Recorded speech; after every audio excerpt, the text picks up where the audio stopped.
आप सभी को नमस्कार। और हम लेकर आ गए हैं आप सभी के लिए एक साइकोलॉजी की दूसरी क्लास, जो कि आपका बीएससी नर्सिंग साइकोलॉजी के अंदर दूसरा चैप्टर है और वो है बायोलॉजी ऑफ बिहेवियर। राइट।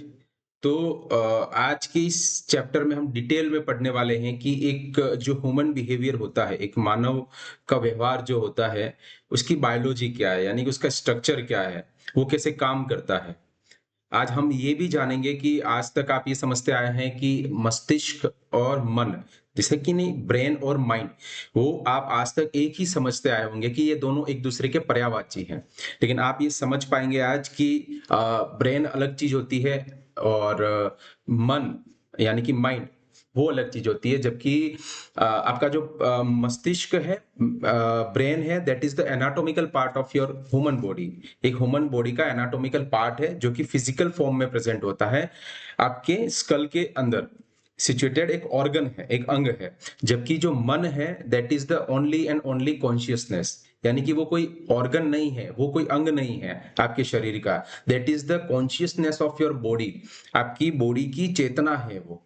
ठीक है। सो मन या फिर mind, that is the consciousness of your human body. और ब्रेन, मस्तिष्क, that is the anatomical organ of your human body.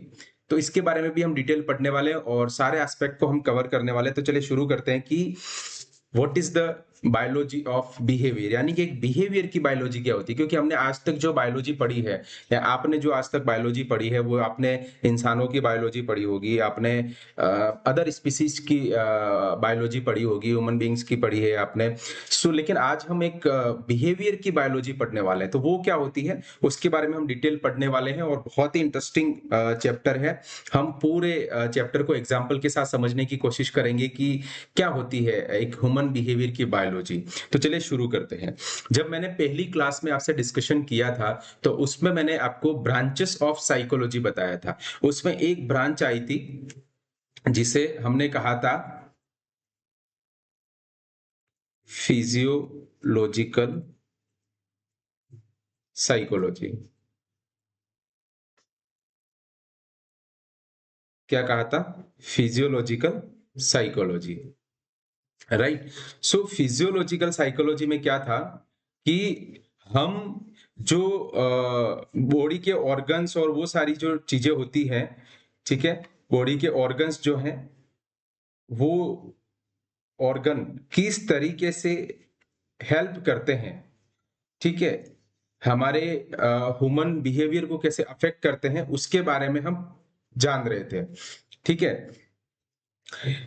और इसी को हमने कहा था फिजियोलॉजिकल साइकोलॉजी। क्या कहा था हमने? फिजियोलॉजिकल साइकोलॉजी, यानी कि जो हमारा बॉडी का फिजिक्स है, जो हमारे बॉडी का एनाटॉमी है, वो हमारी बिहेवियर को कैसे अफेक्ट करता है, उसकी जो स्टडी की जाती है, वो कौन सी साइकोलॉजी के अंडर की जा रही थी? फिजियोलॉजिकल साइकोलॉजी के अंडर। तो जो फिजियोलॉजिकल साइकोलॉजी जो ब्रांच है साइकोलॉजी की, वो डिस्कस करती है किसको? बायोलॉजी ऑफ बिहेवियर को। तो यदि आपसे पूछा जाता है कि साइकोलॉजी की कौन सी ब्रांच आपकी बायोलॉजी ऑफ बिहेवियर को डिस्कस करती है, तो वो कौन सी ब्रांच है? That is the physiological psychology. ठीक है। ये क्या बताती है कि ये बताती है कि आपका जो नर्वस सिस्टम है, ठीक है, आपका जो नर्वस सिस्टम है, ठीक है, nervous system is nothing but brain plus spinal cord.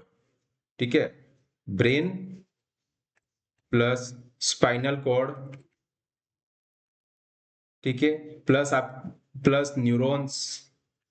ठीक है। ये सारी चीजें जो हैं उन सबको मिला के हम नर्वस सिस्टम कहते हैं। ठीक है।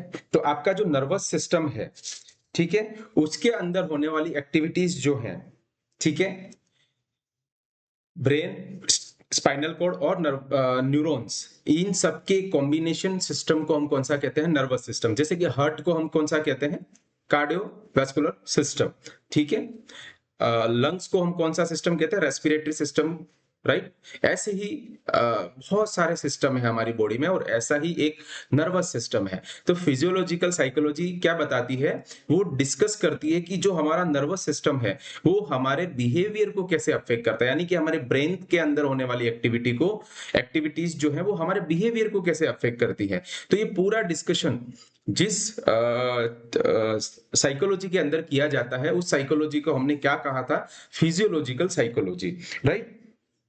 उसके साथ साथ physiological psychology not only discuss with the nervous system, physiological psychology जो है वो सिर्फ नर्वस सिस्टम के साथ डिस्कस नहीं करती है, हमारे बॉडी के जो दूसरे ऑर्गन्स हैं उनकी एक्टिविटी से भी ह्यूमन बिहेवियर में फर्क आता है। हम आगे डिस्कस करने वाले हैं कैसे फर्क आता है और वो कैसे अफेक्ट करता है एक बिहेवियर को। तो ऐसी क्या क्या चीजें हो सकती हैं, लाइक एक तो आपका नर्वस सिस्टम हो सकता है, मैंने अभी बताया आपको, ठीक है। एक आपके सेंस ऑर्गन हो सकते हैं, ठीक है, सेंस ऑर्गन, ठीक है। सेंस ऑर्गन कौन कौन से हैं हमारे, जैसे कि आईज, नोज, टेस्ट के लिए हमारी टंग, ईयर्स, ठीक है, स्किन, ठीक है, जो कि हमें टच का पता चलता है। तो ये सारे जो 5 सेंस ऑर्गन है, नर्वस सिस्टम, सेंस ऑर्गन, उसके बाद आपकी ग्लैंड्स, ग्लैंड्स यानी कि ग्रंथियां, ठीक है। ग्लैंड्स क्या करती है, हमारी बॉडी में हार्मोन्स प्रोड्यूस करती हैं, ठीक है। वो हार्मोन्स हमारे बॉडी को एक कोऑर्डिनेटेड मैनर के अंदर एक्ट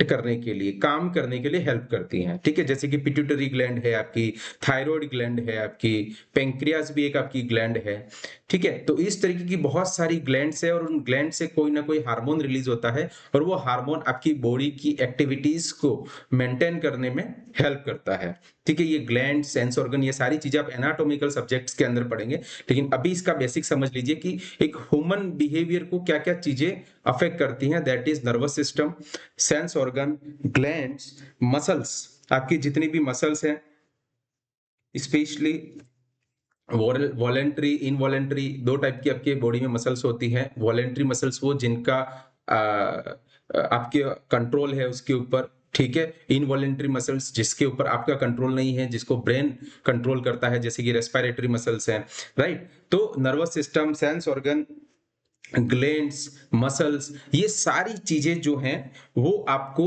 किसी भी एनवायरनमेंट के अंदर एडजस्ट होने में हेल्प करती है, किसी भी एनवायरनमेंट के अंदर एडजस्ट होने के लिए हेल्प करती है।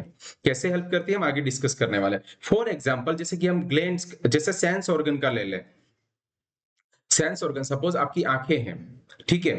तो अगर आपने रोड साइड अगर कोई ऐसा आप रास्ते में चल रहे हैं और आपने देखा कि रास्ते में कहीं से कोई एक बहुत ही पॉइजनस जहरीला सांप घूम रहा है और आपने उसको देख लिया, इमीडिएट आपने, आपकी बॉडी ने रेस्पॉन्स किया, आपके बिहेवियर में ये आया कि आपके मस्तिष्क में आया कि या तो मैं इस सांप से लड़ाई कर लूं या फिर इससे दूर हट जाऊं, ठीक है। तो फाइट और फ्लाइट एक आइडिया होता है, या तो लड़ लो या फिर उस सिचुएशन से हट जाओ। तो ये किसने देखा, सेंस ऑर्गन ने, आपकी आंखों ने देखा। और ग्लैंड्स में किसने हेल्प किया, एक एपिनेफ्रिन करके, आप पढ़ेंगे आगे, एपिनेफ्रिन, एपिनेफ्रिन करके एक हार्मोन होता है, उसने आपके ब्रेन को सिग्नल भेजा, ठीक है। वो रिलीज हुआ और उसने सिग्नल भेजा, या तो आप इस सिचुएशन से लड़ लीजिए या फिर इस सिचुएशन से हट जाइए, इस सिचुएशन से खुद को दूर कर लीजिए। तो इस, और फिर मसल्स ने क्या किया, सपोज करिए कि आपने उस, जो सांप आपने देखा था उसको आपने मारने की कोशिश की, तो आपकी जो बाइसेप्स, ट्राइसेप्स, आपके हाथ की जो मसल्स है उन्होंने हेल्प करी, ठीक है। या फिर आपको सिचुएशन से भागना है, यानी कि उससे दूर जाना है, तो आपकी जो लेग्स की सार्टोरियस मसल्स, ठीक है, आपकी जितनी भी लेग्स मसल्स हैं, लोअर लिम्ब मसल्स है, उन्होंने क्या हेल्प किया, आपको सिचुएशन से दूर हटने में हेल्प करी। सो इस तरीके से जो बिहेवियर होता है हमारा, वो अल्टीमेटली अफेक्ट होता है ह्यूमन बायोलॉजी से, यानी कि जो हमारा anatomical structure, like nervous system, sense organ, glands, muscle, ये सारी जो चीजें हैं, ठीक है, ये हमें हेल्प करती हैं किसी भी एनवायरनमेंट को एडजस्ट करने के लिए, ठीक है।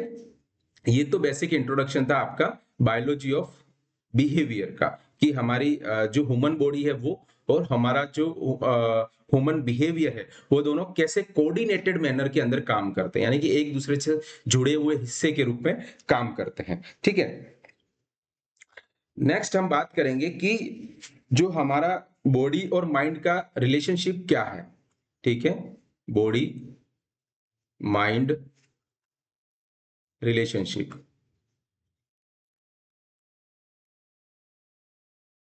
कैसे हमारा, मैंने अभी कहा कि बॉडी और माइंड जो है वो दोनों रिलेटेड मैनर के अंदर काम करते हैं, कोऑर्डिनेटेड मैनर के अंदर काम करते हैं। तो अब हम ये जानने की कोशिश करते हैं कि किस तरीके की कोऑर्डिनेशन के साथ बॉडी और माइंड दोनों काम करते हैं, तब जाके एक ह्यूमन बॉडी जो है, एक ह्यूमन लाइफ जो है वो सरवाइव कर पाती है। राइट, कि कैसे हम अपना पूरा जीवन निकाल पाते हैं, क्योंकि अकेली बॉडी हमें पूरी लाइफ स्पान नहीं बिता सकती, अकेला माइंड हमारी लाइफ को नहीं चला सकता। तो बॉडी और माइंड को दोनों को कोऑर्डिनेटेड मैनर के अंदर ही काम करके हमें हमारी इस पूरी लाइफ साइकिल को चलाना होता है। तो हम ये पढ़ेंगे कि बॉडी और माइंड कैसे रिलेटेड है, यानी कि हमारा ब्रेन, यानी कि हमारा brain including all the body organs, और उसके साथ साथ हमारा माइंड या फिर एक कह लीजिए बिहेवियर, हमारा कॉन्शियसनेस, ये दोनों कैसे इंटर रिलेटेड है और वो कैसे कोऑर्डिनेटेड मैनर के अंदर काम करते हैं। ठीक है, और इसका प्रोसेस क्या है हेल्थ एंड इलनेस के अंदर, अगर हम या तो स्वस्थ हैं, ठीक है, या तो हम स्वस्थ हैं या फिर हम क्या है, बीमार हैं। अगर हम मेडिकल टर्मिनोलॉजी के अंदर वेलबींग की बात करेंगे तो या तो हम स्वस्थ हो सकते हैं, बीमार हो सकते हैं। ठीक है, तो इसका प्रोसेस क्या है जब बॉडी माइंड रिलेशन का, जब या तो हम स्वस्थ हैं या फिर हम बीमार हैं। ठीक है, तो इसके बारे में हम पढ़ेंगे। देखिए, मैंने टॉपिक के शुरुआत में कहा था कि ब्रेन और माइंड दोनों अलग अलग चीजें हैं। ठीक है, ब्रेन, मैंने आपको एक्सप्लेन किया था कि brain is the anatomical part of your human body, किसी भी ह्यूमन बॉडी का एक एनाटॉमिकल पार्ट है जो कि स्कल के अंदर सिचुएटेड है।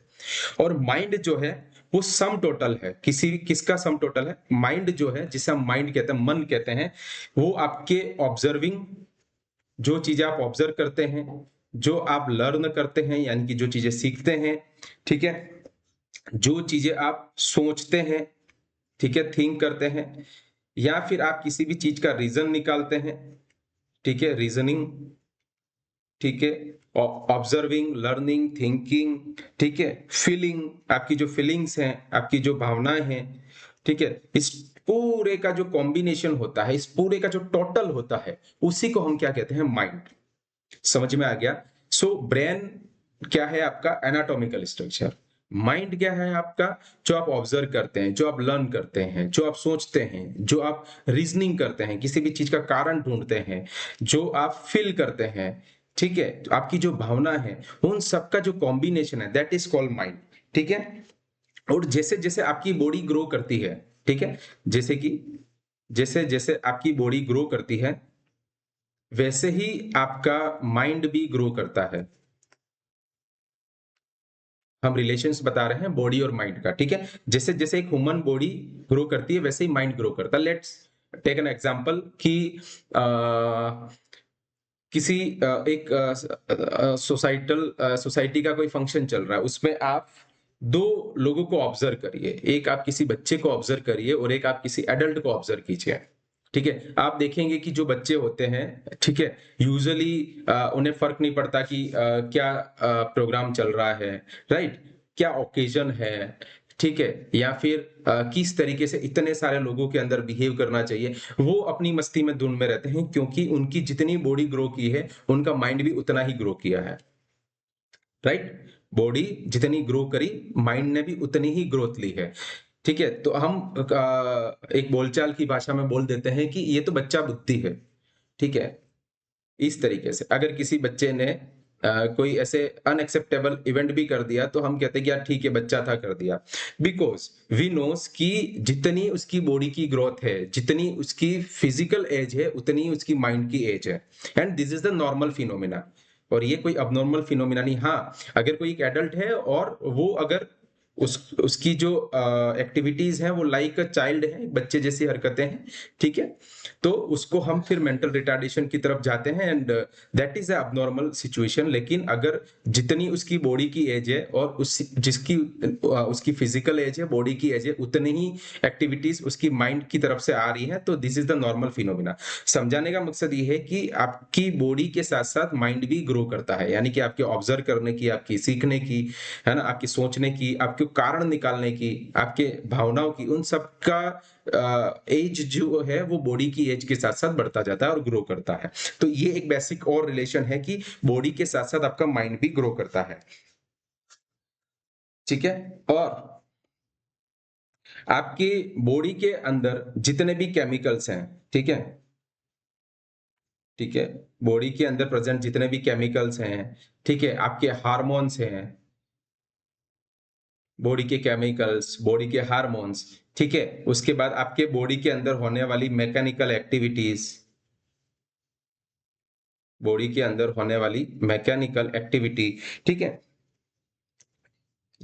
आपके बॉडी के जो फ्लूइड्स हैं, ठीक है? ये सारी चीज़ें भी आपके बिहेवियर को अफ़ेक्ट करती हैं। लेट्स टेक एन एग्जांपल कि कैसे अफ़ेक्ट करती है, ठीक है? जैसे कि एक हमारी बॉडी में पाया जाता है सोडियम, सबको पता है? Na+ क्या पाया जाता है? हमारी बॉडी फ्लूइड्स के अंदर क्या पाया जाता है? सोडियम पाया जाता है, जो कि हमारे ब्लड्स में भी होता है, बॉडी फ्लूइड्स में भी होता है। हम सबको पता है कि सोडियम Na+ जो होता है वो हमारी बॉडी का एक केमिकल है, ठीक है? उसी से आप नमक का फॉर्मूला भी पता होगा, जैसे कि NaCl, sodium chloride, that is the, ये क्या है? सॉल्ट है। वैसे ही उसका जो सोडियम वाला पोर्शन है, सोडियम क्लोराइड, पोटेशियम, ये सारे हमारे बॉडी के केमिकल्स हैं, जो हमारी बॉडी के ब्लड के अंदर और बॉडी फ्लूइड्स के अंदर पाए जाते हैं। तो जैसे कि मैं आपको सोडियम के एग्जांपल से समझा रहा था, यदि किसी ह्यूमन बॉडी के अंदर सोडियम की मात्रा जब कम होती है और एक्सटेंसिवली कम होती है, बहुत ही ज्यादा मात्रा में कम हो जाती है, तब हम ये ऑब्जर्व करते हैं कि वह इंसान जो होता है वो डिसओरिएंटेड हो जाता है। डिसओरिएंटेड का मतलब होता है ना उसे टाइम का पता होता है, ठीक है, ना उसे डेट का पता होता है, ना जगह का पता होता है, और वो बहकी बहकी बातें करने लगता है।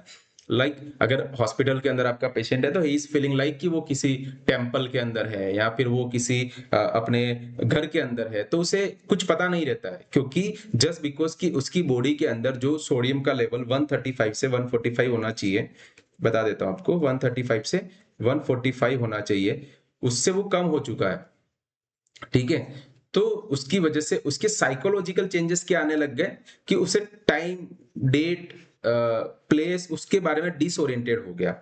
तो हम ये बताने की कोशिश कर रहे हैं कि आपकी बॉडी के अंदर के स्ट्रक्चर्स, आपकी बॉडी के हार्मोन्स, आपकी बॉडी के केमिकल्स, ठीक है, आपको कैसे एक्ट कराते हैं। जैसे कि सेरोटोनिन एक हार्मोन होता है, ठीक है? एक हार्मोन होता है सेरोटोनिन, आगे पढ़ेंगे आप सारी चीजें। सेरोटोनिन एक हार्मोन होता है, ये, इसका रोल डिप्रेशन के अंदर बहुत है। डिप्रेशन का नाम सुना होगा आप सभी ने। तो डिप्रेशन के अंदर सबसे बड़ा रोल जो है वो इस सेरोटोनिन का है, ठीक है? अगर सेरोटोनिन कम होगा तो पेशेंट जो है वो डिप्रेस माइंड के अंदर, डिप्रेस स्टेटस के अंदर चला जाता है, ठीक है? तो ऐसे ही हमारे बॉडी के केमिकल्स, बॉडी के हार्मोन्स, मैकेनिकल एक्टिविटीज, ये सारी हमारे माइंड को भी अफेक्ट करती हैं, यानी कि हमारे बिहेवियर को भी अफेक्ट करती हैं। तो ये एक बेसिक रिलेशन है बॉडी और माइंड का, कि अगर हमारी बॉडी की केमिकल के अंदर कुछ चेंजेस हुए, हमारे हार्मोन के अंदर कुछ चेंजेस हुए, हमारी बॉडी की मैकेनिकल एक्टिविटीज के अंदर कुछ चेंजेस हुए, तो उसका अल्टीमेटली इफेक्ट आपको किसके साथ देखने को मिलेगा? ह्यूमन बिहेवियर के साथ देखने को मिलेगा। अभी मैंने आपको सोडियम, सेरोटोनिन, इन सब के एग्जांपल से आपको समझाया है कि कैसे एक बॉडी के अंदर होने वाले चेंजेस हमारे ह्यूमन बिहेवियर के अंदर भी चेंजेस लाते हैं, ठीक? अब हम डिटेल में आपको एग्जांपल के साथ बताता हूं कि यदि बॉडी में कोई भी चेंजेस होते हैं तो वो मेंटल चेंजेस कहलाता है। बॉडी, ठीक है, इफेक्ट्स ऑफ, टॉपिक रहेगा हमारा इफेक्ट्स ऑफ बॉडीली कंडीशन, ठीक है, effects of body conditions on mental functioning, mental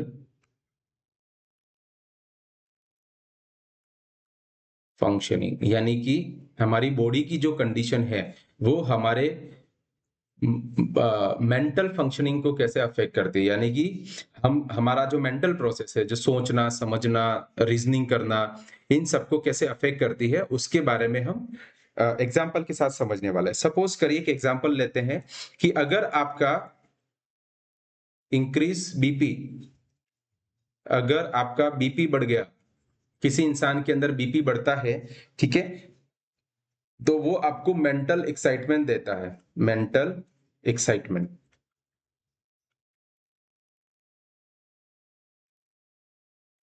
जब इंसान ज्यादा एक्साइटेड होता है आदमी किसी काम को करने के लिए, तब आप यदि उसकी बीपी को चेक करेंगे, ब्लड प्रेशर को चेक करेंगे, तो वो आपको बढ़ा हुआ मिलेगा। यानी कि बढ़ा हुआ ब्लड प्रेशर जो होता है वो मेंटल एक्साइटमेंट की तरफ लेके जाता है। ठीक है, एक और एग्जांपल लेके चलते हैं कि सपोज करिए आपको सीवियर पेन है। ठीक है, अगर आपको बॉडी में कहीं पे पेन हो रहा है, तो उससे आपके मेंटल प्रोसेस पे क्या फर्क पड़ेगा? तो आपका जो कंसंट्रेशन लेवल है, ठीक है, आपका जो कंसंट्रेशन लेवल है वो अफेक्ट होगा, यानी कि वो कम होगा आपका। कैसे? सपोज करिए कि आपके हाथ में दर्द है, आपकी बॉडी में पेन है, या फिर आपको चोट लगी हुई है और आपको बहुत सीवियर पेन हो रहा है, और यदि आपको उस वक्त आपको कोई क्लास अटेंड करने के लिए बोले, तो क्या आप उस क्लास के ऊपर कॉन्सेंट्रेट कर पाएंगे? नहीं कर पाएंगे, बिकॉज आपकी बॉडी की कंडीशन अभी क्या है कि आप सीवियर पेन के अंदर है। ठीक है, तो इससे आपका मेंटल फंक्शनिंग, यानी कि आपका जो लर्निंग प्रोसेस है, जो आपको सीखना है, क्या आप उस सीखने के प्रोसेस के ऊपर कॉन्सेंट्रेट कर पाएंगे? नहीं कर पाएंगे, क्योंकि आपकी बॉडी की कंडीशन ऐसी है जिसने आपके मेंटल फंक्शनिंग, यानी कि मेंटल फंक्शनिंग क्या है? अगर आप पढ़ाई कर रहे हैं तो लर्निंग, आपको कुछ सीखना है, तो उसमें आप कॉन्सेंट्रेट ही नहीं कर पाएंगे, क्योंकि आपका ध्यान बार बार कहाँ जाएगा? उस पेन की तरफ जाएगा। ठीक है, तो बॉडी कंडीशन क्या थी? सीवियर पेन था। उसकी वजह से मेंटल फंक्शनिंग क्या अफेक्ट हुई? आपका लर्निंग प्रोसेस क्या हो गया? डिक्रीज हो गया। आपका कंसंट्रेशन जो था, आपका जो आपको आपको तन्मय होकर पढ़ना था, वो आप नहीं कर पा रहे हैं। ठीक है, तो सीवियर पेन ने क्या किया? आपका कंसंट्रेशन लेवल को डिक्रीज कर दिया। यदि किसी इंसान को क्रॉनिक इलनेस है, ठीक है, क्रॉनिक इलनेस का मतलब होता है लंबे टाइम से चलने वाली बीमारियां। क्रॉनिक इलनेस, सपोज किसी को मान के चलते हैं कि कैंसर डायग्नोस हुआ है। ठीक है, क्रॉनिक इलनेस लाइक, देखिए दो टाइप की इलनेस होती है, अक्यूट इलनेस होती है, क्रॉनिक इलनेस होती है। सपोज करिए कि किसी को राइनाइटिस हो गया, यानी कि नाक बह रही है, सर्दी जुकाम हो गया है, बुखार आ रहा है, तो ये अक्यूट इलनेस के अंदर आता है, जो शॉर्ट टर्म में ट्रीट होके खत्म हो जाता है। एक होता है क्रॉनिक इलनेस, यानी कि लंबे समय से चली आने वाली बीमारी, जैसे कि कैंसर, जो कि लंबे टाइम तक चलती है। ठीक है, तो यदि सपोज करिए कि किसी को इस टाइप की कोई क्रॉनिक इलनेस हो गई है, ठीक है, तो अल्टीमेटली वो पेशेंट कौन सी कंडीशन में चला जाएगा? डिप्रेशन की कंडीशन के अंदर जा सकता है। यानी कि वो ज्यादा लोगों से बातचीत नहीं करेगा, है ना, उसके अंदर कोई एक्साइटमेंट नहीं रहेगा लाइफ के अंदर, क्योंकि उसे लगता है उसका हमेशा कंसंट्रेशन किस तरफ रहेगा? उस क्रॉनिक इलनेस की तरफ रहेगा। तो चेंजेस किस में आए थे? बॉडी के अंदर। जो कैंसर हुआ सपोज किसी पेशेंट को, तो वो कहाँ हुआ है? उसकी बॉडी ऑर्गन्स के अंदर हुआ है, लेकिन उसकी मेंटल फंक्शनिंग में क्या डिस्टर्बेंस आया कि वो अब डिप्रेशन की तरफ जा रहा है पेशेंट। ठीक है, तो इस तरीके से आपकी जो बॉडी कंडीशन है वो आपकी मेंटल फंक्शनिंग को अफेक्ट करती है। सपोज करिए कि आप बहुत ज्यादा खेल के आए हैं, कोई फिजिकल एक्टिविटी करके आए हैं और आप थके हुए हैं। ठीक है, तो उसकी वजह से आपका जो मूड रहेगा और मोटिवेशन रहेगा वो कम रहेगा। ठीक है, मूड एंड मोटिवेशन, सपोज करिए कि आपको थक कर आए हैं और फिर आपको कोई कह दे कि आज आपको 2 घंटा बैठकर स्टडी करनी है, आपको पढ़ाई करनी है, तो आपका मूड क्या रहेगा कि नहीं यार, आज तो थक के आया हूँ, आज तो मैं बहुत ज्यादा क्रिकेट खेल लिया, या फिर आज जिम में बहुत ज्यादा एक्सरसाइज कर ली। ठीक है, तो आप मोटिवेटेड भी नहीं रहेंगे पढ़ने के लिए, ना ही आपका मूड करेगा पढ़ने के लिए, जबकि थका कौन है? आपका शरीर थका है, आपकी बॉडी फैटिग हुई है, लेकिन अल्टीमेटली आपके अंदर मूड और मोटिवेशन दोनों किसी भी काम को करने के लिए रिड्यूस हो जाते हैं। तो बॉडी कंडीशन क्या थी? फैटिक, लेकिन मेंटल फंक्शनिंग क्या डिस्टर्ब हुआ कि आपका मूड और मोटिवेशन, पढ़ने के लिए जो मोटिवेशन था वो भी डिक्रीज हो गया, आपका जो मूड था वो भी डिक्रीज हो गया। सपोज करिए कि किसी को ब्रेन इंजरी हो जाए, एक लास्ट एग्जांपल से और समझा देता हूं, जैसे कि किसी को ब्रेन इंजरी हो जाए। ठीक है, आपने मूवीज वगैरह में खूब देखा होगा कि किसी को सर पे चोट लगती है और वो अपनी याददाश्त भूल जाता है, जिसको हम कहते हैं एमनेशिया। ठीक है, loss of memory is known as amnesia. तो सपोज करिए किसी को ब्रेन इंजरी हुई है, तो उसकी फिजिकल कंडीशन क्या है? ब्रेन इंजरी, लेकिन उसने अपनी मेमोरी लॉस कर दी, उसे पास्ट का कुछ भी याद नहीं है, तो ये भी एक तरीके का मेंटल फंक्शनिंग अफेक्ट हुआ। तो मैंने इतने सारे 4-5 एग्जांपल लेके आपको समझाया है कि कैसे बॉडी कंडीशंस जो होती हैं उसमें किसी भी टाइप के चेंजेस अल्टीमेटली किस पर अफेक्ट करते हैं? मेंटल फंक्शनिंग पे। राइट, जैसे कि अगर किसी का बीपी बढ़ा हुआ है तो उसके अंदर मेंटल एक्साइटमेंट रहेगा, बहुत एक्साइटेड रहते हैं। फिर अगर किसी को सीवियर पेन है तो उसका कंसंट्रेशन लेवल ऑब्वियसली कम हो जाएगा। क्रॉनिक इलनेस का मैंने बता दिया आपको कैंसर के एग्जांपल से कि वो डिप्रेशन की तरफ चला जाएगा। ठीक है, अगर कोई थक के आया है, फैटिग, मूड एंड उसका मोटिवेशन कम हो जाएगा। अगर ब्रेन इंजरी है तो उसके अंदर साइकोलॉजिकल चेंजेस आने शुरू हो जाएंगे। तो इस तरीके से आपकी जो बॉडी कंडीशंस है, ठीक है, वो मेंटल फंक्शन। अब उसका रिवर्स भी देख सकते हैं। सिर्फ ये तो सारी चीजें नेगेटिव थी। अगर किसी का सीवियर पेन नहीं है, बॉडी एकदम फिट है, तो उसका कंसंट्रेशन लेवल क्या रहेगा? अच्छा रहेगा। अगर किसी के अंदर किसी भी टाइप की कोई भी इलनेस नहीं है तो पेशेंट ना डिप्रेशन में रहेगा ना मेनिया में रहेगा, एकदम स्टेबल रहेगा। अगर कोई पेशेंट कोई स्टूडेंट है, वो थका हुआ नहीं है, बिल्कुल रिलैक्स्ड है, उसने अच्छे से आराम किया है, तो उसका मूड एंड मोटिवेशन क्या रहेगा? अच्छा रहेगा। उसके ब्रेन में कोई दिक्कत नहीं है तो उसकी मेमोरी वगैरह क्या रहेगी? अच्छी रहेगी। तो मैंने नेगेटिव एस्पेक्ट से बताया, लेकिन उसका रिवर्स पॉजिटिव एस्पेक्ट में भी बॉडी की कंडीशन मेंटल फंक्शनिंग को अफेक्ट करती है, यानी कि पॉजिटिव नेगेटिव दोनों में। ठीक है, अगर बीपी नॉर्मल है तो उसका एक्साइटमेंट लेवल भी नॉर्मल रहेगा। ठीक है, अगर सीवियर पेन नहीं है, नॉर्मल है, कोई पेन नहीं उसकी बॉडी में, तो उसका कंसंट्रेशन लेवल ऑटोमेटिकली ठीक रहने वाला है। तो ये नेगेटिव पॉजिटिव दोनों पॉइंट ऑफ व्यू से आपकी जो बॉडी कंडीशंस है वो मेंटल फंक्शनिंग को अफेक्ट करती है। ठीक है, अभी तो हमने बोला था कि हम आपको क्या बताने वाले हैं, क्या बताने वाले हैं? बॉडी माइंड रिलेशनशिप को। अभी मैंने आपको एक रिलेशन बताया है कि बॉडी में यदि कोई दिक्कत है तो वो आपके माइंड के अंदर क्या चेंजेस लाते हैं, राइट? और अब हम बात करेंगे कि यदि माइंड के अंदर कोई प्रॉब्लम है, मन के अंदर कोई इश्यूज चल रहे हैं, तो उसका बॉडी कंडीशन पे क्या इफेक्ट आएगा, वो भी जानना जरूरी है। चले उसको जानते हैं कि कैसे मेंटल फंक्शनिंग, मेंटल कंडीशंस जो है वो बॉडी फंक्शनिंग को इफेक्ट करती है।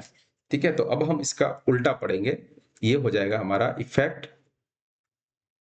इफेक्ट्स ऑफ मेंटल कंडीशन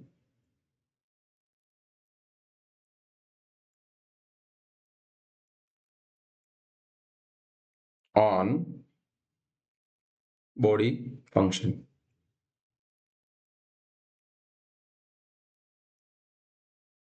ठीक है, अब हम डिस्कस करेंगे कि क्या इफेक्ट आते हैं मेंटल कंडीशन यदि अच्छी नहीं है या अच्छी है, तो उससे बॉडी के फंक्शंस में क्या इफेक्ट आते हैं, राइट? तो उसको भी हम एग्जांपल से समझेंगे।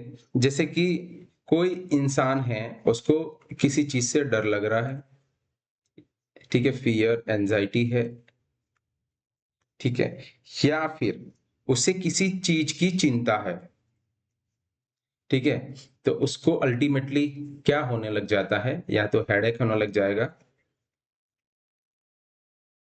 ठीक है, या फिर वो इरिटेबल हो जाएगा। Let's explain let me explain. कैसे? सपोज करिए कोई स्टूडेंट है, उसने बिल्कुल पढ़ाई नहीं करी और उसका कल सुबह में एग्जाम है। ठीक है, उसका यूनिवर्सिटी एग्जाम है या बोर्ड एग्जाम है, लेट सपोज उसका यूनिवर्सिटी एग्जाम है। अब उसे चिंता हो रही है कि मैंने कुछ पढ़ाई नहीं करी। अब चिंता करना यानी कि किसी चीज की टेंशन लेना, स्ट्रेस लेना, that is the mental condition. ठीक है, ना कि वो कोई बॉडी का फंक्शन है। मेंटल कंडीशन क्या है कि वो अब चिंता कर रहा है किसी चीज को लेके, तो वो इरिटेबल रहेगा। एक तो वो बहुत चिड़चिड़ा रहेगा कि मैं क्या कर लूं, क्या पढ़ लूं, कितना पढ़ लूं, एक काम करता हूं, मैं इस नोट से पढ़ लेता हूं, उस बुक से पढ़ लेता हूं, इस तरीके से बिल्कुल इरिटेबल रहेगा। और जब वो इतना इरिटेबल हो जाएगा, अल्टीमेटली उसको हेडेक होने लग जाएगा। ये हम सब ने कभी ना कभी एक्सपीरियंस किया होगा किसी एग्जाम को लेके। ये सारी चीजें एक नॉर्मल फंक्शनिंग के अंदर आती है और हमें इन सारी चीजों को हम एक्सपीरियंस कर चुके हैं, राइट? हम एक स्टूडेंट लाइफ के अंदर इन सबको एक्सपीरियंस कर चुके हैं कि यदि हम बहुत ज्यादा चिंता में आ जाते हैं तो फिर हमें हेडेक होने लग जाता है, या फिर हम बहुत चिड़चिड़ा हो जाते हैं, हमें किसी से बात करने की इच्छा नहीं होती। तो मेंटल कंडीशन क्या हुई कि आपने वरी किया, आपने चिंता करी, आपने टेंशन ली, उसकी वजह से बॉडी की फंक्शनिंग के अंदर क्या अफेक्ट आया कि आपकी बॉडी के अंदर पेन होने लग गया, हेडेक होने लग गई। जबकि आपको कोई चोट तो नहीं लगी थी, फिर भी आपको हेडेक होने लग जाता है। तो वो हेडेक किसकी वजह से हुआ? आपकी मेंटल कंडीशन की वजह से, राइट? एक और एग्जांपल से समझते हैं कि कैसे। सपोज करिए अगर किसी के अंदर इमोशन कॉन्फ्लिक्ट है, ठीक है, इमोशन कॉन्फ्लिक्ट का मतलब होता है, इमोशन का मतलब होता है भावना, और कॉन्फ्लिक्ट का मतलब होता है कंफ्यूजन। ठीक है, उसके साथ ऐसी कोई कंडीशन हुई है जिसमें उसे समझ में ही नहीं आ रहा है कि इस कंडीशन के ऊपर उसे खुश होना चाहिए कि उसे दुखी होना चाहिए। कैसे? जैसे कि एक स्टूडेंट है, वो पास तो हो गया एग्जाम के अंदर, ठीक है, लेकिन उसे जो कॉलेज चाहिए थी आगे की पढ़ाई के लिए वो नहीं मिली। इमोशन कॉन्फ्लिक्ट है कि पास हो गया अच्छी बात है, लेकिन वो उस मेरिट में नहीं आया जिस मेरिट की बेसिस पे उससे डिजायरेबल कॉलेज मिलनी थी। तो इसके लिए इमोशन कॉन्फ्लिक्ट है। ये तो एक छोटा सा एग्जांपल है, लेकिन ऐसे किसी बड़े इमोशन कॉन्फ्लिक्ट यदि लॉन्ग टर्म तक रहते हैं, लंबे समय तक रहते हैं, तो स्टडी ऐसा बताती है कि उसके अंदर पेप्टिक अल्सर डेवलप होने के चांसेस बढ़ जाते हैं। पेप्टिक अल्सर क्या होता है? यानी कि आपके स्टमक के अंदर, ठीक है, अल्सर बन जाते हैं, छाले बन जाते हैं, उससे हम कहते हैं पेप्टिक अल्सर। ठीक है, जैसे कि इसका एक और एग्जांपल से बताता हूं। जब इमोशनल कॉन्फ्लिक्ट किसी इंसान के अंदर डेवलप होता है, तो उस वक्त उसका जो डाइजेशन है वो पूरा खराब हो जाता है, ना वो अच्छे से खा पाता है, ना उसको अच्छे से मोशन पास हो पाता है। तो ये सारे डाइटरी और डाइजेस्टिव सिस्टम के अंदर अफेक्ट आता है, और स्टडीज बताती हैं कि it can cause the peptic ulcer. वो किसी इंसान के अंदर पेप्टिक अल्सर भी दिखा सकता है। यदि कोई इंसान बहुत ज्यादा एग्रेसिव रहता है, एक और एग्जांपल ले लेते हैं। अगर किसी इंसान के अंदर बहुत ज्यादा एग्रेशन रहता है, यानी कि बहुत ज्यादा गुस्से वाला स्वभाव रहता है, तो ऐसे इंसानों के अंदर हाइपरटेंशन, हाइपरटेंशन का मतलब होता है इंक्रीज बीपी, ठीक है, हाइपरटेंशन या फिर कार्डियक डिजीज के होने के चांसेस बढ़ जाते हैं। ठीक है, या तो उसके अंदर हाइपरटेंशन या फिर कार्डियक डिजीज होने के चांसेस क्या हो जाते हैं?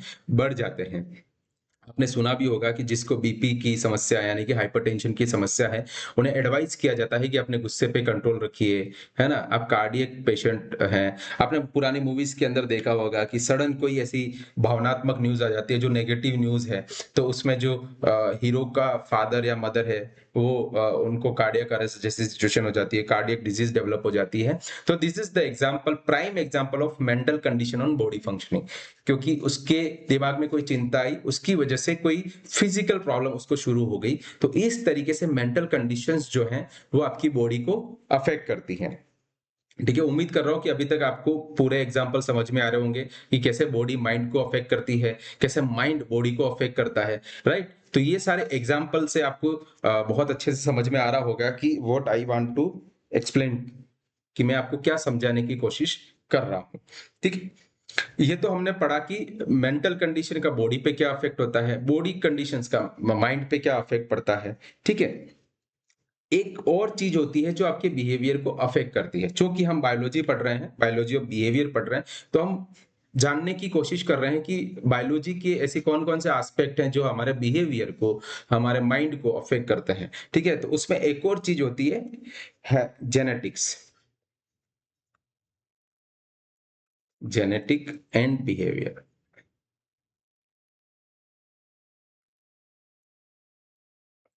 Genetic and behaviour. ठीक है, जेनेटिक के बारे में आपने आपकी स्कूल लाइफ के अंदर पढ़ा होगा। जेनेटिक का मतलब होता है वंशानुगति। ठीक है, यानी कि वंश बाय वंश, यानी जनरेशन बाय जनरेशन, यानी कि जेनेटिक्स इस तरीके से समझ लीजिए कि मेरी फैमिली की जेनेटिक्स क्या है, कि मेरे दादा के बाद मेरे फादर के बाद मैं, मेरे बाद मेरी जनरेशन, मेरी जनरेशन के बाद उनकी जनरेशन, तो उस पूरी वंशानुक्रम को हम क्या कहते हैं? जेनेटिक्स। ठीक है, उसी को हम कहते हैं जेनेटिक्स। के अंदर एक और शब्द आता है, दैट इज हेरेडिटी।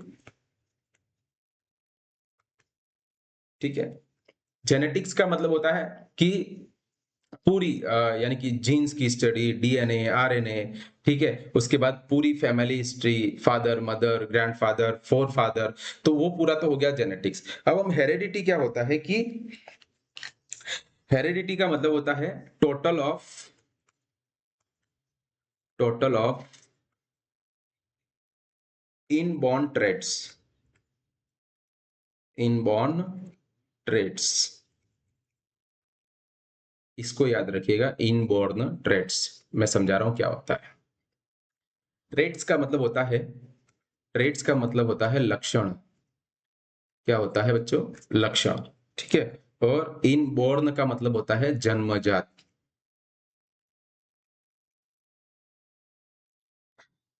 किसी भी इंडिविजुअल के अंदर, किसी भी व्यक्ति विशेष के अंदर जितने भी जन्मजात लक्षण उसे मिलते हैं अपने फादर से या अपने मदर से या फिर अपनी प्रीवियस जनरेशन से, उसको हम कहते हैं heredity. The sum total of inborn traits is known as the heredity. समझ में आ गया हेरेडिटी शब्द का मतलब क्या है? कि मेरे अंदर जितने भी लक्षण हैं जो कि मुझे जन्मजात मिले हैं, मैंने एक्वायर नहीं किए यहाँ आके, मुझे बाय बॉर्न मिले हैं, इन बॉर्न मिले हैं। कहाँ से मिले होंगे मुझे? या तो मेरे फादर से, या मेरे मदर से, या मेरे ननिहाल पक्ष से, या फिर मेरे ग्रैंडफादर से, मेरी ग्रैंड मदर से, या मेरी ग्रैनी से। ठीक है। तो उन सब के लक्षण जो मैं अपने साथ बाय बॉर्न लेके आया हूँ, इन बॉर्न लेके आया हूँ, जन्म के साथ लेके आया हूँ, उसी ट्रेट्स का जो टोटल है, उस टोटल को हम क्या कहते हैं? हेरेडिटी।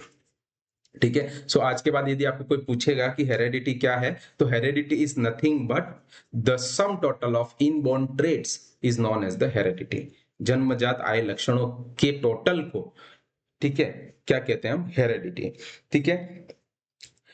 हर स्पीसीज, हर स्पीसीज जो इस दुनिया के अंदर जन्म लेकर आई है, वो हमेशा अपने साथ इनबॉर्न ट्रेट्स लेकर आती है। यानी कि मैं भी कुछ इनबॉर्न ट्रेट्स लेके आया हूँ, आप भी इनबॉर्न ट्रेट्स लेके आए हैं।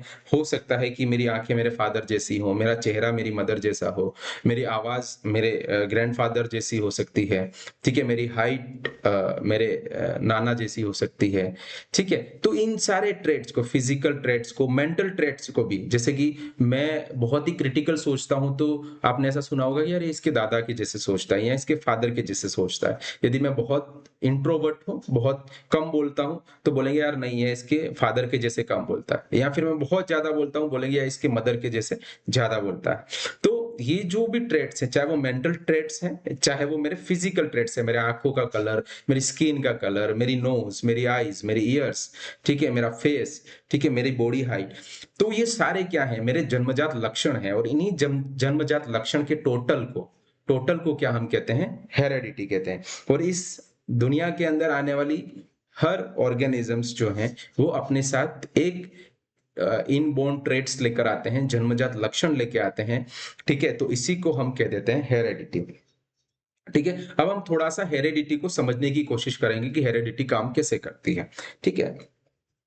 आप सभी ने अपनी 12th के अंदर बायोलॉजी में पढ़ा होगा, ठीक है, कि स्पर्म प्लस ओवम। ठीक है। मेल के अंदर क्या होता है? स्पर्म होता है। फीमेल के अंदर क्या होता है? ओवम होता है। जब एक मेल और फीमेल इंटरकोर्स करते हैं, संभोग की क्रिया करते हैं, तो मेल जो होता है वो अपनी बॉडी से क्या रिलीज करता है? स्पर्म को रिलीज करता है। और जो फीमेल होती है वो अपनी ओवरी से, यानी कि अंडाशय से क्या रिलीज करती है? ओवम रिलीज करती है, अंडा रिलीज करती है। दोनों क्या होती है? सेल होती हैं। ठीक है। ये भी सेल है, यानी कि कोशिका है, ये भी सेल है, कोशिका है। ये दोनों जब फ्यूज हो जाती हैं, कंबाइन हो जाती हैं, फर्टिलाइज हो जाती हैं, तो किसका निर्माण करती हैं? जाइगोट का, द्विकोशिका को निर्माण करती हैं, जिसको हम कहते हैं जाइगोट। यही जाइगोट आगे चल के क्या बनता है? तो फिटस बनता है, यानी कि बच्चा बनता है, नवजात। ठीक है। तो मेल ने क्या दिया? स्पर्म। ओवम ने क्या, फीमेल ने क्या दिया? ओवम। दोनों ने संभोग की क्रिया के बाद, उनके फर्टिलाइज होने के बाद, क्या उनके इंटरकोर्स के बाद, जब उन दोनों का फ्यूजन हुआ, जब उन्होंने दोनों आपस में मिले, स्पर्म और ओवम, तो उन्होंने मिलकर क्या डेवलप किया? जाइगोट डेवलप किया। और जाइगोट ने आगे चलकर अपना इंट्रा यूटेरिन, यानी कि गर्भाशय के अंदर नया डेवलपमेंट करके, मल्टीप्लीकेशन करके, सेल्स डिविजन्स करके नई एक ह्यूमन बॉडी को जन्म दिया, या फिर एक ह्यूमन बॉडी की संरचना का डेवलपमेंट किया, जिसे हम क्या कहते हैं? फिटस कहते हैं। राइट। और आपको ये भी पता होगा कि हर एक स्पर्म के अंदर, ठीक है, स्पर्म और ओवम दोनों के अंदर क्या पाया जाता है? जीन्स पाए जाते हैं। ठीक है, क्या पाए जाते हैं? जीन्स पाए जाते हैं। जीन्स नथिंग बट क्या है? ट्रेट्स। जीन्स क्या है? जीन्स कुछ भी नहीं है, वे लक्षण हैं, जिस लक्षण की हम कहां बात कर रहे थे? हेरिडिटी के अंदर। ठीक है, तो स्पर्म ओवम मिले, क्या बनाया? जाइगोट मिला, जाइगोट बना। जाइगोट ने आगे जाके फर्दर डेवलपमेंट करके क्या बनाया? फिटस बनाया। ठीक है, ये स्पर्म ने, जो मेल ने रिलीज किया था, उस स्पर्म के अंदर भी क्या थे? जीन्स। जो ओवम रिलीज हुआ था उसके अंदर भी क्या थे? जीन्स। ठीक है, तो मदर और फादर दोनों के जीन्स किस में कैरी फॉरवर्ड होंगे? किसके अंदर जाएंगे? उस जाइगोट के अंदर जाएंगे। वो जाइगोट आगे जाके डेवलपमेंट करके फिटस में जाएगा। तो स्पर्म और ओवम की जो भी लक्षण है, ठीक है, वो लक्षण किस में दिखेंगे आपको? उस फिटस के अंदर, उस बच्चे के अंदर। ये आगे की साइंस है, मैं आगे बता रहा हूं कि कौन सा डोमिनेंसी दिखाएगा, यानी कि आंखें किस पर जाएंगी, उसके नोज किस पे जाएगी, उसका फेस किस पे जाएगा, उसका बॉडी स्ट्रक्चर फादर पे जाएगा या मदर पे जाएगा, वो आगे के डेवलपमेंट के ऊपर डिपेंड करता है। लेकिन जीन्स, दोनों अपने अपने जीन्स शेयर करते हैं in the form of sperm and the ovum. ठीक है, कैसे? देखिए, आपने पढ़ा होगा, एक शब्द सुना होगा, क्रोमोसोम।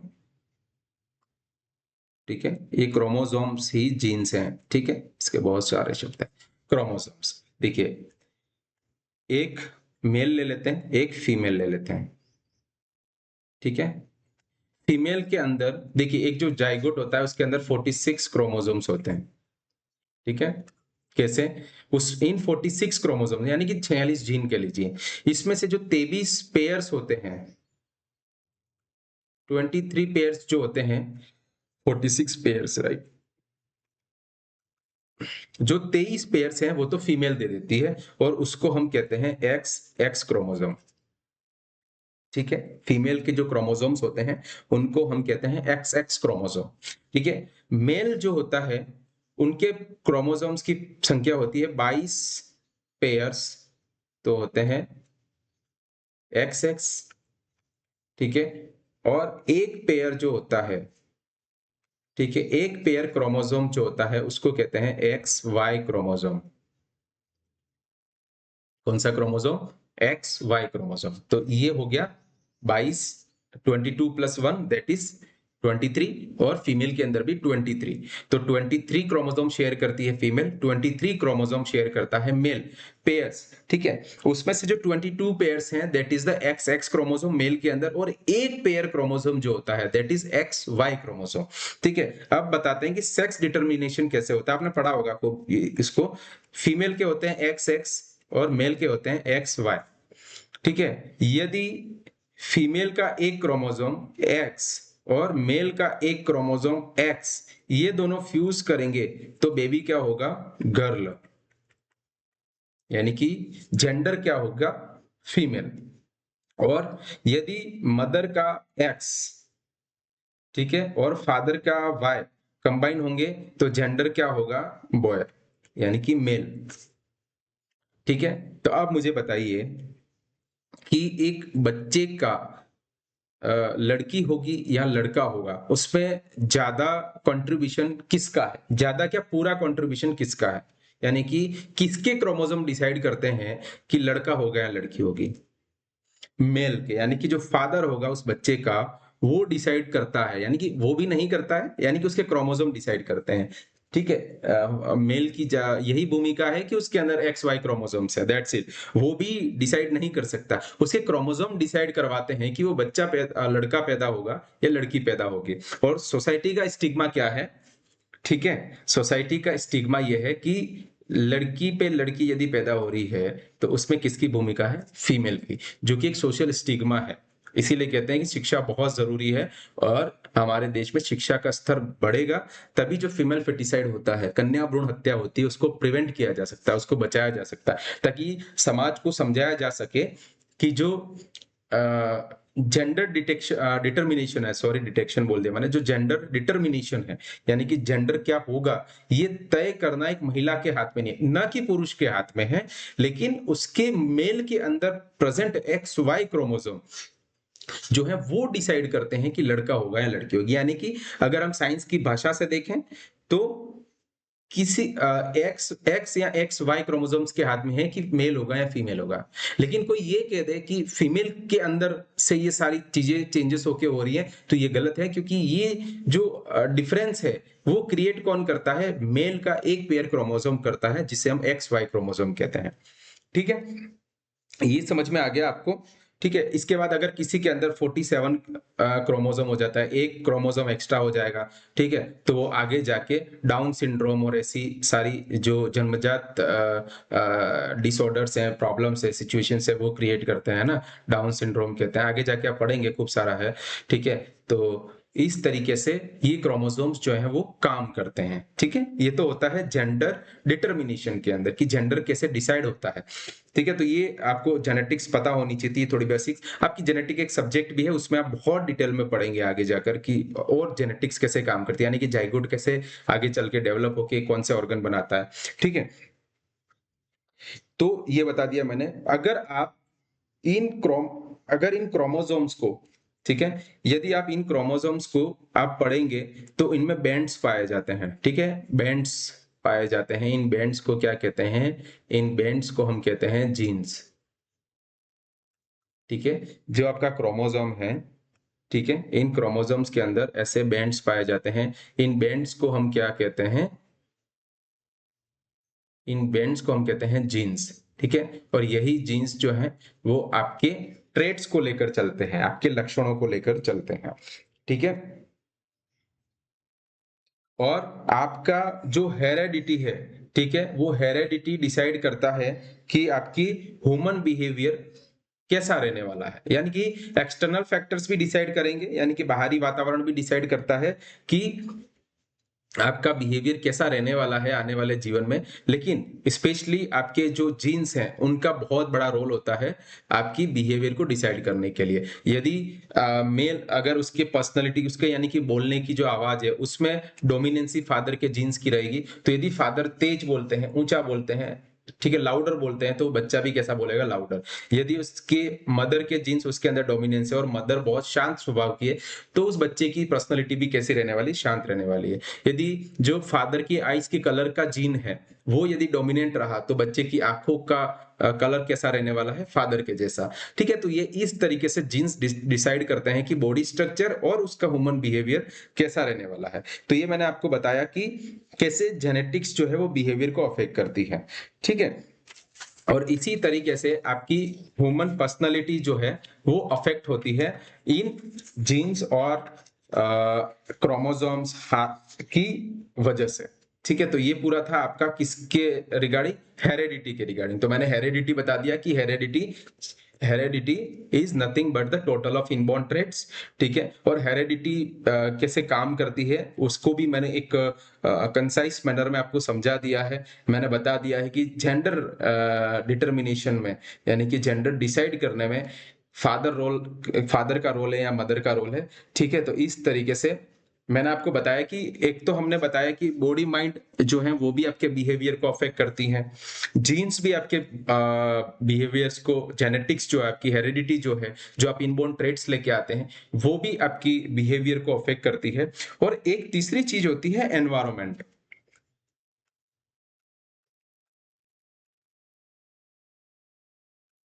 एनवायरमेंट जो होता है, वातावरण जो होता है, वो भी ह्यूमन बिहेवियर को अफेक्ट करता है। ठीक है, अब हम वातावरण को तीन कैटेगरी में डालते हैं। पहला होता है आपका intra cellular, sorry inter cellular, inter inter cellular. ठीक है, दूसरा होता है आपका इंट्रा यूटेराइन। ठीक है, और एक आता है आपका एक्सटर्नल एनवायरनमेंट। ठीक है, तीन टाइप के एनवायरनमेंट हैं, वो किसी के भी बिहेवियर को अफेक्ट करते हैं और उसका बिहेवियर कैसा रहने वाला है उसको अफेक्ट करते हैं। ठीक है, इंटर सेल्यूलर, देखिए, इंटर का मतलब होता है आंतरिक, सेल्यूलर का मतलब होता है सेल। ठीक है, तो जो सेल है, सेल कौन सी है उसकी? जाइगोट। ठीक है, मैंने आपको अभी थोड़ी देर पहले बताया है कि स्पर्म प्लस ओवम मिलके क्या बनाते हैं, स्पर्म भी सेल है, ओवम भी सेल है, और वो आगे द्वि कोशिका एक निर्माण करते हैं जिसे हम जाइगोट कहते हैं। तो इस जाइगोट के अंदर का जो एनवायरनमेंट है, यानी कि उसका साइटोप्लाज्म है, उसका न्यूक्लियस है, ठीक है, ये सारी चीजें भी डिसाइड करती हैं कि उसका इंट्रासेल्युलर डेवलपमेंट कैसा हो रहा है, वैसा ही उसका बिहेवियरल डेवलपमेंट भी होता है, ठीक है।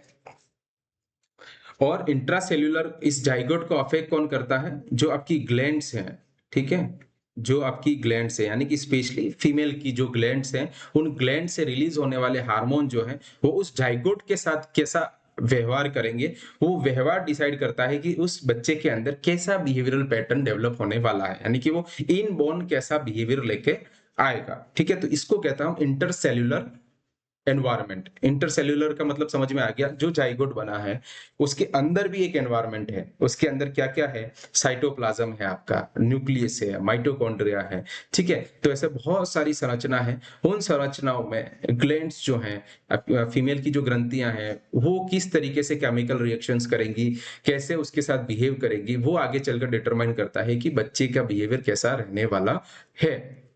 एक और एनवायरनमेंट होता है जिसको कहते हैं intra uterine environment. Intra means आंतरिक, और यूटेराइन का मतलब होता है यूटरस, ठीक है। यूटरस को हम क्या कहते हैं, गर्भाशय, जिसके अंदर पूरा बच्चा अपने 9 महीने का लाइफ स्पान जो है, जो फिटस है, वो जिस ऑर्गन के अंदर रहता है उस ऑर्गन को हम क्या कहते हैं, यूट्रस कहते हैं, जिसे हम गर्भाशय भी कहते हैं, ठीक है। गर्भ को मिलने वाला आश्रय, दैट इज गर्भाशय, और उस गर्भाशय को हम क्या कहते हैं, यूट्रस। तो यूट्रस के अंदर का जो एनवायरनमेंट है, ठीक है, वो भी मैटर करता है कि बच्चा कैसा रहने वाला है। जैसे कि बच्चे मदर का नरिशमेंट क्या है, क्योंकि क्या है कि जो मदर का नरिशमेंट होगा, यानी कि जैसा मदर खाएगी, ठीक है, वैसा ही उसका बच्चा रहने वाला है। इसीलिए कहते हैं नरिश एंड चेरिश, ठीक है, नरिश चेरिश, यानी कि जैसा मदर का नरिशमेंट रहेगा, जैसा न्यूट्रिशन रहेगा, जैसा वो खाएगी, वैसा ही उसका बच्चा चेरिश करेगा, यानी कि वो उतना ही खिलेगा, ठीक है। लाइकवाइज, क्योंकि आपको पता है कि अम्बिलिकल कॉर्ड और उसके थ्रू बेबी और मदर दोनों आपस में जुड़े रहते हैं, ठीक है। तो जो मदर का फूड होता है, जो मदर का खाना होता है, जो मदर का मेंटल स्टेटस होता है, वही स्टेटस जो है वो बच्चे में ट्रांसफर होता है। इसीलिए कहते हैं कि प्रेगनेंसी के अंदर जो मदर्स है उनको खुश रहना चाहिए, डिप्रेसिव वातावरण से बाहर रहना चाहिए, है ना, एग्रेशन नहीं दिखाना चाहिए, स्मोकिंग नहीं करना चाहिए, ड्रिंकिंग नहीं करना चाहिए।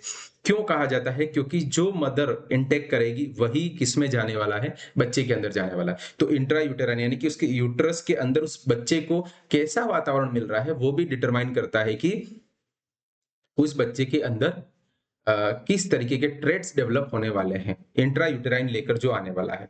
और एक एनवायरनमेंट होता है एक्सटर्नल एनवायरनमेंट, जो कि बहुत बड़ा फैक्टर है किसी भी व्यक्ति का पर्सनालिटी डेवलप करने में, उसका बिहेवियर डेवलप करने में, जिसको हम कहते हैं एक्सटर्नल एनवायरनमेंट। एक्सटर्नल एनवायरनमेंट का मतलब होता है जब बच्चा बर्थ लेकर इस दुनिया में आता है और फिर वो इस दुनिया में कैसे माहौल में रहता है, वो भी अफेक्ट करता है। जैसे कि उसके आसपास का पानी कैसा है, ठीक है, सॉइल कैसा है, ठीक है, उसके बाद फूड कैसा खा रहा है वो, ठीक है।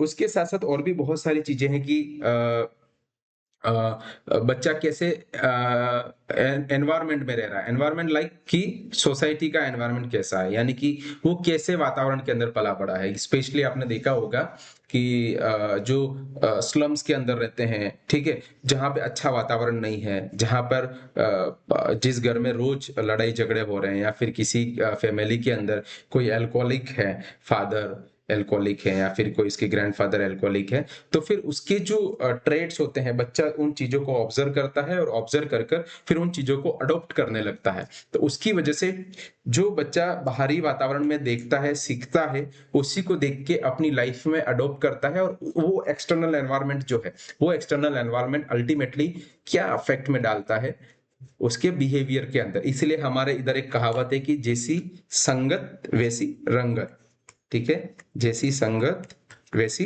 रंगत, यानी कि जैसा आपका पूरा आसपास का ओरा रहेगा, आपके आसपास के लोग रहेंगे, वैसा ही आपका बिहेवियर होता जाएगा, ठीक है? यदि आप बहुत ज़्यादा इंटेलेक्चुअल लोगों के साथ रह रहे हैं, तो आप आपका जो इंटेलेक्ट होगा वो उतना अच्छा होगा। यदि आप बहुत ही ऐसे एंटी सोशल जो लोग होते हैं, उनके बीच में यदि कोई व्यक्ति रहता है, तो फिर उसकी पर्सनैलिटी भी धीरे-धीरे उस तरीके की डेवलप होने लगती है। तो 3 तरीके के जो एनवायरनमेंट होते हैं, वो किसी भी व्यक्ति के बिहेवियर को चेंजेस लाते हैं। दैट इज़ इंटरसेल्युलर, जो कि सेल के अंदर, इंट्रायूटेराइन, यूट्रस के अंदर, एक्सटर्नल, जो कि बाहरी दुनिया में आने के बाद जो उसके अंदर अफेक्ट पड़ता है बाहरी वातावरण का। ठीक है? तो ये हो गया कि एनवायरनमेंट कैसे किसी व्यक्ति का बिहेवियर और उसकी पर्सनैलिटी को अफेक्ट करता है। इसी के अंदर जैसे बताऊँ कि अगर दोनों को कंबाइन कर दिया जाए, जैसे कि एक तो हेरेडिटी प्लस एनवायरनमेंट को कंबाइन कर दिया जाए, तो वो क्या अफेक्ट आता है उसका? सपोज करिए कि कोई बच्चा है, उसके फादर या मदर अच्छे म्यूजिशियन हैं। कोई फादर या मदर कोई अच्छे म्यूजिशियन है, प्लस उसको एनवायरनमेंट भी ऐसा मिलता है, उसको प्लेटफॉर्म अच्छा मिल जाता है कि वहां जाके वो अच्छे से सिंगिंग कर पाए, उसको अच्छे से सीख पाए, तो फिर वो अच्छा सिंगर बनता है या अच्छा म्यूजिशियन बनता है। हमारे बॉलीवुड इंडस्ट्री के अंदर बहुत सारे एग्जाम्पल्स हैं जिनके फादर अगर सिंगर हैं, तो उनके ट्रेड्स उनके बच्चों में आए, वो आवाज उन बच्चों में आई, और फिर उनको एनवायरनमेंट भी ऐसा मिल गया क्योंकि उसके फादर म्यूजिक इंडस्ट्रीज में है, तो उस बच्चे को डे वन से ही म्यूजिक इंडस्ट्री का आइडिया लगने लग जाता है कि कैसे चीजें वर्क करती हैं, तो वो एक अच्छा सिंगर और बन जाता है। Likewise, suppose let take an example कि हमारी इंडियन क्रिकेट टीम के बहुत ही बड़े जिन्हें गॉड ऑफ क्रिकेट कहा जाता है, सचिन रमेश तेंदुलकर। ठीक है? तो सचिन सर का बेटा है, ठीक है, I forget his name, Arjun, right. ठीक है? अर्जुन तेंदुलकर, सचिन सर का बेटा है अर्जुन तेंदुलकर। अब उसके अंदर ट्रेड्स आए क्रिकेट के, क्योंकि उसके फादर के ट्रेड्स थे क्रिकेट स्पोर्ट्स के, राइट? तो वो ट्रेड किस में आए? अर्जुन के अंदर आए। अब अर्जुन को अच्छा एनवायरनमेंट मिला because his father is the great Indian cricketer, तो उसके ट्रेड्स भी आए, प्लस उसके फादर और उसकी पूरी फैमिली का जो ऑरा था, पूरा एनवायरनमेंट था, वो क्रिकेट के इर्द गिर्द ही घूमता था। इसीलिए आप देखेंगे कि अभी वो आईपीएल के अंदर खेलता है वो। ठीक है? मुंबई इंडियंस के अंदर वो खेलता है। तो मैं बताने की कोशिश कर रहा हूँ कि हेरिडिटी और एनवायरनमेंट दोनों कंबाइंड होकर कैसे किसी के बिहेवियर को अफेक्ट करते हैं। ठीक है? या उसके लर्निंग प्रोसेस को कैसे अफेक्ट करते हैं। सपोज करिए कोई क्रिमिनल है, ठीक है, सारा अच्छा ले लिया, थोड़ा सा हम नेगेटिव एस्पेक्ट भी देख लेते हैं। यदि कोई क्रिमिनल है, ठीक है, उसके बच्चे के अंदर भी क्रिमिनल ट्रेट्स आए, वो मानसिकता आई एंटी सोशल वाली, और उसको एनवायरनमेंट भी ऐसा ही मिला, ठीक है, उसका एनवायरनमेंट भी ऐसा ही मिला, तो वो भी क्या बनेगा? क्रिमिनल बनेगा। जरूरी नहीं है, लेकिन अगर वो दोनों का कॉम्बिनेशन ही ऐसा हो जाए, यदि कोई क्रिमिनल है और उसके एनवायरनमेंट उसको बहुत ही अच्छा मिल जाता है, तो he will be a great person. ठीक है? तो जरूरी नहीं है कि हेरेडिटी और एनवायरनमेंट दोनों जब कंबाइन होते हैं और उसको क्या एनवायरनमेंट मिलता है, उसके बेसिस पे उसकी पर्सनैलिटी डेवलप होती है। मैं ये रिलेशन बता रहा हूँ। यदि कोई पॉलिटिशियन है, जैसे कि लेके चलते हैं जैसे कि राजीव गांधी, ठीक है, राजीव गांधी अ पॉलिटिशियन, उनकी मदर सॉरी उनकी वाइफ सोनिया गांधी जी, ठीक है, उनका बच्चा जो है वो कौन है? हमारे राहुल गांधी जी। तो अब राहुल गांधी जी के अंदर ट्रेड्स कौन से हैं? पॉलिटिक्स वाले, बाय राजीव गांधी। अब इन ट्रेड्स में उनको एनवायरनमेंट भी पूरा पॉलिटिकल मिला, बिकॉज उनकी grand mother was a prime minister, his father was a prime minister, his mother is a Congress leader. So उसने पूरा एनवायरनमेंट कौन सा देखा है? पॉलिटिकल एनवायरनमेंट देखा है, उसकी वजह से now he is a politician. ठीक है? तो हेरेडिटी प्लस एनवायरनमेंट मिलता है, तो उसका बिहेवियर, उसका जो पर्सनैलिटी है, वो उस तरीके की डेवलपमेंट की ओर जाती है। ठीक है? तो बिहेवियर ऑफ बायोलॉजी में बहुत कुछ है। ठीक है? और अभी और उसका आधा पोर्शन बचा हुआ है, हम उस आधे पोर्शन को हम आगे की क्लास में डिस्कस करेंगे। This is the part 1 of biology of behaviour. हम बहुत जल्दी पार्ट 2 लेकर आने वाले हैं इसके, तो हमारे वीडियो के साथ बने रहिए। हमने पूरी कोशिश की है कि उदाहरणों के साथ आपको पूरा समझाया जाए, और आप इसे बहुत अच्छे से पढ़िए, तो आपका ये चैप्टर बहुत अच्छे से क्लियर होने वाला है और आप कभी नहीं भूलने वाले हैं। तो इसके पार्ट 2 के लिए हमारे साथ बने रहिए। अभी के लिए बहुत-बहुत धन्यवाद आपको।